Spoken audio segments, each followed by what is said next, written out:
Hi everybody, my name is Nancy Moore and I would like to welcome you to the Sharing Passion and Purpose podcast. I am excited today to welcome Amy Scott. Amy, thank you for being here. Absolutely. We have had so much fun visiting before I hit record. And I wish a million times I had been recording because you guys, she has a lot of great stuff to share today. So thank you. Yes. So if you would let people know, I know about you, but if you would kind of share a little bit about yourself so people could kind of get to know you. Okay. All right. Well, I am a mother of 3 children and a daughter that's at OU. We're a house divided, a son that's at OSU. Okay. And then I do have to say go Pokes. Right. Yes. I know. We're OSU graduates, but it's fun. It's really fun. And then we have a daughter in high school at Jinx. I'm married. We have 2 golden doodle dogs. Okay. That's kind of new. I graduated from Oklahoma State with a degree in elementary education and taught for 4 years and then took a different direction, which has kind of led me into event planning. Okay, good. And we're going to get into that and talk about that. Yeah, okay. So one of the reasons why I wanted to talk to Amy today is because she has a background where she was part of a large franchise operation, and she now is in another situation where she is growing a business. And so I want her to kind of share a little bit about her background as far as being in that enterprise and what she learned from that, and then what she's taking that into her new adventure called You're Invited. Yes, so if you could kind of talk about, and I might be skipping around real quick. That's okay. But maybe we should start out by talking about your passion and how you knew or when you knew it was your passion. Okay. I think by nature I'm an encourager. Mm-hmm. We talked about that one personality profile. Yeah. So even when I taught school, I loved encouraging my students. And so I can definitely feel that is something that God put on my heart to I want to encourage people. And I know not everybody has people around them that either are an entrepreneur or, maybe somebody that they don't have anybody to encourage them or whatever. I love that. So I think that's probably what I'm most passionate about. And then whatever path God takes me down, it comes out, and I love it. I love doing that. So You're Invited is kind of funny because I was trying to find my little catchphrase for it. And, I start writing all these words and trying to figure out, because I didn't know initially what it was going to be. And then when it came down, I was like, oh my gosh, there's a seat at the table for you. Like, I want everybody to feel like they're invited and encouraged, that they get to be a part of things too, that it's not for a select people. And I feel that same way about entrepreneurship. There aren't like these certain people that are set apart for that. If you have a dream, then it can be for you too. You just have to kind of know some steps to take so that you can start going after your dream. Yeah. Okay, I love what you're saying. And you know the steps because you've been through it before. Yes, and are starting again on this journey. Yeah, and it's scary. Yeah. And I remember, now doing this a second time, it's not even the second time around. And I've had other things that I've done, but these 2 are my big ones. Even for me, starting after that last experience and having building a franchise system, it's still scary. I still have doubted myself and wondered, what in the world am I doing? Where is this going? Because you don't have the path in front of you. It happens as you're taking steps of faith, right? Yeah. Well, then let's talk about that, because when you say it's scary, I know that people get fearful on taking or making that step towards pursuing their dream, their big dream, their big hope that they have for their life. So what advice would you have for them? I think you definitely have to find some people in your life that are encouragers. Even if they're just saying, start taking the steps, because a lot of times people will hide a dream in their heart. They're afraid to speak it out, because once it's out there, then you have to maybe move on it, right? But that is my word of encouragement for someone who is fearful. Is the first thing is to write it down and see it on paper, and then find somebody you trust. And it doesn't have to necessarily be an entrepreneur, but just find someone you trust and just speak it out loud to them and wait for their reaction. And even if it is like, what are you doing? Because it doesn't sound like you, like I've never known you to want to do something like this before, at least you get to start talking about it and it's out there. So now you take the next step and you find someone who's in business and you bounce some ideas off of them and say, let me know, like, is this realistic? Show me the pitfalls. Because I mean, like anything in life, there are good things and bad things. So you don't ever want to go into anything in life, having children or having a dream. You don't ever, or marriage or whatever, you don't want to go into thinking everything's rosy and perfect, because businesses, it's wonderful, it's exciting, it's fun, but it's also hard. You know, there are difficult things. And so, but don't let fear cripple you, because you can overcome all those things just like you have in other areas of your life. You just need, we all need somebody, and including me. I mean, I'm going through it right now where I'm, you know, kind of, what is the next direction of what I'm doing? And being around other people who can say, hey, here's an idea. And so I write the idea down and I go pray about it, and either it starts moving forward or it doesn't. But fear keeps you paralyzed and keeps you from even having the opportunity to see if it's even a possibility. Like, just say to yourself, maybe there's a possibility. So what do I need to do? Write it down, talk to someone you trust that's not going to tell anybody else, and then go find an entrepreneur that you can bounce ideas off of. Yeah. Oh my gosh, such good advice. Okay, let me look at this real quick. Okay. Because I might have to set this on something different, I'm thinking. Okay. Hopefully we're still recording, you guys. I set my microphone wrong. So anyway, so from all of your experience that you have gone through, what would be one key takeaway that you learned that you would like to share? Okay. I think the biggest thing for me, honestly, when it comes down to it, is listening to that still small voice, right? Your intuition. And you can listen to it in different ways. We talked about this before we started recording, but you know, even as you're walking out, I just tried to walk something out very recently. And as I was walking it out, I saw the doors not opening. And that still small voice will say, do you see that this isn't working? Like, it's not easy. And sometimes you have to kind of keep moving forward. And so I did. I mean, I didn't just stop with, well, that was not easy, so no, I'm not going to do it. You keep moving forward a little bit, but if every time it feels like you're having to kind of force it, and that there's along the way, the voice will continue to tell you, which I think is the Holy Spirit, that will continue to tell you, you know what, this isn't easy, is it? It's not, this isn't going easily. Not always, but sometimes that's maybe you're not supposed to do that, or maybe you're supposed to turn a different direction. Sometimes it's not no, it's not down this road, turn just a little bit and keep walking, right? And so listening to that voice, I think, is super important. And then not trying to force the door open that has slammed shut. That's the biggest one. Sometimes doors are hard to open, but if it's slammed shut and it's just almost impossible, then start really trying to investigate why that is happening. Because maybe that means this isn't the path. Maybe it's just a little bit over to the right. It's not no. Don't always think it's a no. Sometimes just a redirect, you know. I love everything you're saying. Oh, thank you. Okay, so I might ask about your passion, because I am asked quite often, how do you know what your passion is? And my answer is it's important to discover your passion and lean into your personality, interest, let's see what else, and strengths and values and strengths. And so I'm just wondering what you identify as.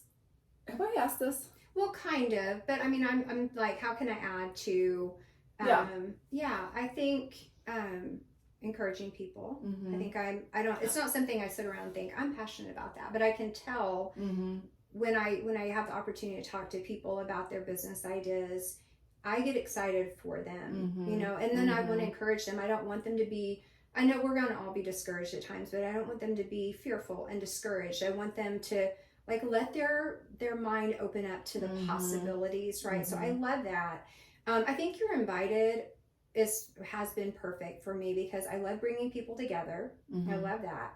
I love making people feel like they're included. Mm-hmm. I didn't plan that. I mean, that has happened as the name and the what this is actually going to be. While all of that was happening, I started seeing, wait a second, this is what I love. And I love creating experiences. Mm-hmm. And so the event part of it, I think, is that whole, I want to see women walk in the door and like kind of be excited and feel like they're included. If I see somebody looking around like they don't know what to do, that's one of my biggest fears. My fear, because I don't want someone to feel like maybe I don't belong here because this isn't easy and fun and all of that. So so I want you to expand on that concept of you're invited and everyone has a seat at the table. Okay. And I know you've had your 2 events, but if you'll just kind of talk about what those 2 events included, what people can kind of expect. But I know you're going to be doing some different things. So if you could kind of talk about the concept. When I was trying to figure out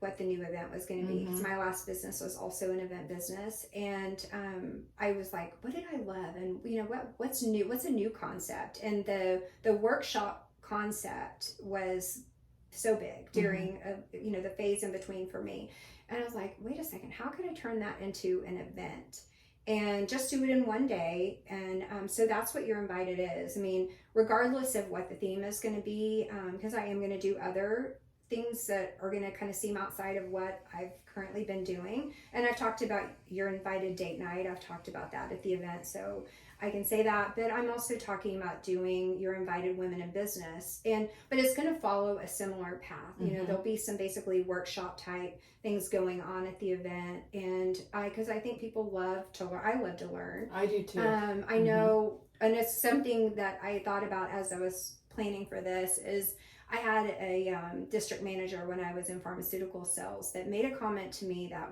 stuck with me forever, and I will never forget. He said, I always hire people that I think are better than me, right?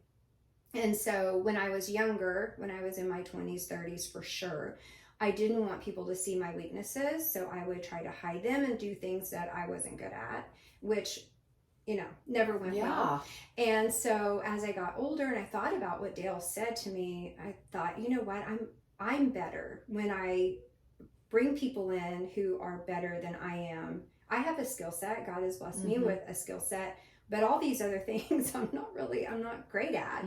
And so being able to bring all these women together and learn from each other, where maybe like I'm intimidated by this right here. The fact that you're doing this is so amazing to me, because I don't think I could do it. Yes, seriously, yes, I mean, all of it, but the technology alone it's just too much for me.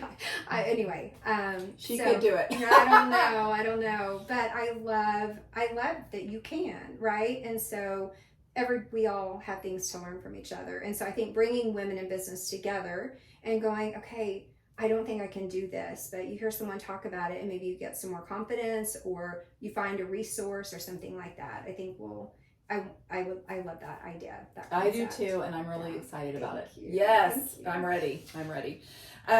Okay, so let me see. I have maybe something you could share, because it's not all sunshine and roses on the business road. Whether you pursue entrepreneurship, you've been through franchises, you've done a lot of things, but I'm just wondering, maybe something that you have learned either the hard way or something important you've learned that you'd like to share with others. Okay.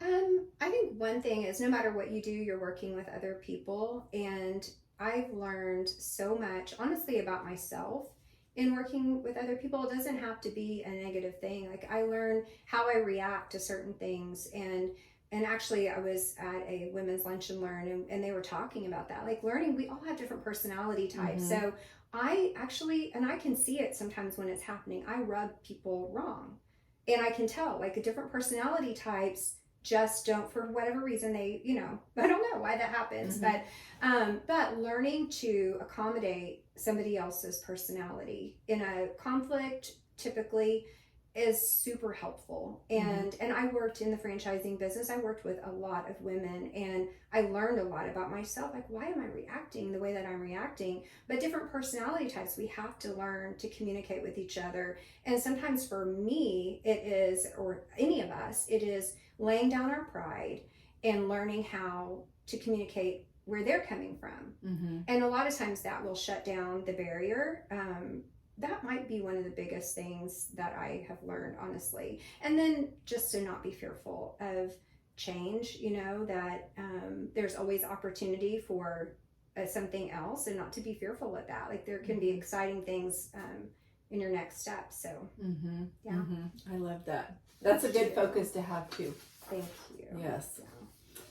Okay, so, and this might go along with what I just asked you, but I have with age comes wisdom, because we're close to the same age. Yes, so I have been thinking about that lately. Yeah. But what is something you know now at this age that you wished you would have known earlier? Maybe your teenage self. Oh, okay. Or some advice you could give to your She gave me self. the questions ahead of time, so I did write some stuff Yeah, down. good. Okay, so a big one that I don't really think about that often, but I did as I was going through these questions, is don't believe the lies in your head. And so when I was a kid, I was not the best student.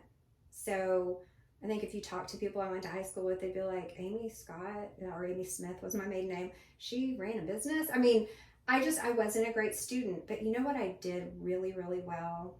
I was a dreamer. And so the teacher would be in front of the classroom, you know, starting the class, and then the bell would go off and class would be over. And I would have no idea what happened in between, right? But I was a big, big dreamer. And as I got older, I did better in school. But in the dreaming part never went away. I mean, that has always been a part of who I am. And so I learned to cope, right? And but if I had told my younger self had known what I was going to end up doing later in life, she would have talked herself out of it, right? Oh, wow. Yeah, because I believed that I just wasn't that smart. You know what I'm saying? I probably wouldn't be able to make that happen.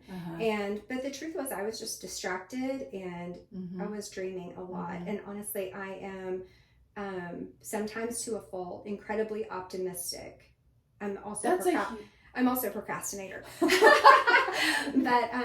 but yeah, so I believe I can do anything, and then I have to kind of catch up with myself. You know what I'm saying? So as a kid, I don't know if I would have seen myself as being able to, but over time God was good and had things happen in my life that made me start believing a little bit more and a little bit more. And so yeah, don't believe the lies you tell yourself, and honestly, sometimes maybe lies you've heard from other people about you. You know, if you have a dream in your heart, do the steps, write it down, talk to someone who loves you, that you can trust, and then just keep taking the steps. Then go find someone who can really tell you what you may be walking into, and make sure it's something you really want to do. Do your homework. Do your homework. Yeah. Okay, I'm gonna look and see how long we've been talking. Okay. Okay, let me see if I can figure it out. Okay. Because I didn't look at my watch. Okay. So I can ask you a few more questions. Okay. A couple more questions. Okay. Okay, so the life that you have right now. Yes. Is it the life that you would have imagined for yourself? Do you feel that like... was a good question. Yeah, it was something I thought about before this too. The only prerequisite that I had as an adult, like thinking about right out of college what I wanted to be a present mom. That was it. I wanted to be present for my children. And so I thought teaching school was great, because they would be in school and then summers off, and I loved teaching, but I knew pretty quickly that I needed, I felt kind of claustrophobic. I needed to be able to be out and be creative, and I didn't know what I was going to do, but I just knew that. But so what the path that I've gone down, all the things that I've done have allowed me to be a present mom. And I'm so, so, so grateful for that. What I didn't know is how much I was a dreamer, but I didn't realize what I was doing when I was younger. But as an adult, I don't think I could have ever done anything where I wasn't allowed to think outside the box a little bit. And for me, it just happened to be entrepreneurship, right? So other people, I mean, they're engineers or they're doing all these other things. But for me, this is, I love that I can change, you know, turn and change, and there's flexibility. If a new dream comes in, I can try to figure out like, where does that fit in and where does it fit in? So being available for my children, I'm so grateful for that, because I know that that's a hard one, and that's not always the case. But and then just being able to dream. I love it. Yeah. Dream for a living. That's amazing. Yeah. Okay, so I also want to ask, or I guess just mention that when you said your major was education in college, entrepreneurship, I feel like has gained momentum. Right. I kind of feel in a way maybe it was looked down upon, or just in a different regard. Say 20, 30 years ago, there weren't probably taking risk. And so now I feel like it's you're in a better place to do that, but more opportunity. More opportunity. But I feel like too, you are in the major, or you were in the major that you were meant to, as far as encouraging and, you know, being a teacher and all of that. But okay, so I'm going to ask if that would have been around, the entrepreneurship program, is that something that you would have been interested in at that time? So I told you earlier, everybody in my family is an entrepreneur. My mom and dad owned a business I worked in, so I feel like I got the best teaching. They were the best teachers, but I don't know that I saw myself as an entrepreneur. I was doing things, definitely. Like, I remember being in their business and coming up with, I saw a problem and I wanted to create a product, which I mean, I did not know what I was doing. I think that's the definition of entrepreneurship. Yes, seeing a problem and filling that need. Yes, and I was like, how do you do that? And I always had something like that, but I didn't see it for entrepreneurship. I just thought, I just always been dreaming, you know, I'm like always trying to think of something. But I don't think so. I love children, and I knew I loved kids. I loved working with kids. And so that just felt like that's my path. And I remember making the decision to leave teaching and asking God, like, oh my gosh, why did you put the desire in my heart to work with children? And then feels like this door is closing. This is not where I'm supposed to be. And I remember thinking, you know, in my head, you're going to have children one day, and they're going to have friends, and you're going to still get to love children.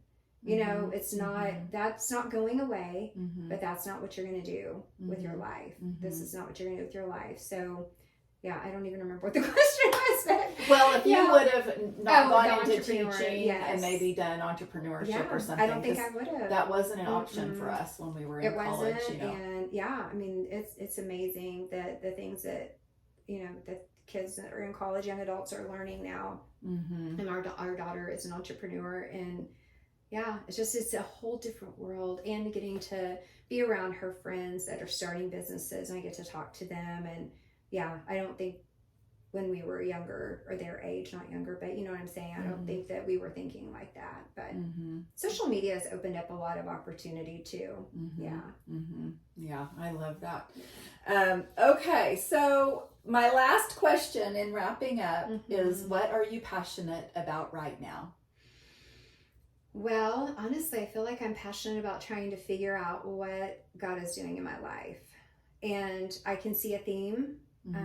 We talked about this a little bit, but I can see a theme coming together. And so right now I'm just focused on that. Like, what is this about? And I'm just trusting and walking out. Honestly, what I'm saying is, write it down, talk to a friend that you trust, and then talk to other people who have done it, and see if that's what you're supposed to do. So I think that's it. I love encouraging people in business, and I'm noticing that is a theme in my life for sure. So I don't know, we'll see what happens next. I'm excited to see what happens next, Amy. Well, that wraps it up. Okay, so thank that you for was being easy. here. Thank you, I Nancy. appreciate it. You make it so easy. Thanks. This was fun, and I thank appreciate you. that.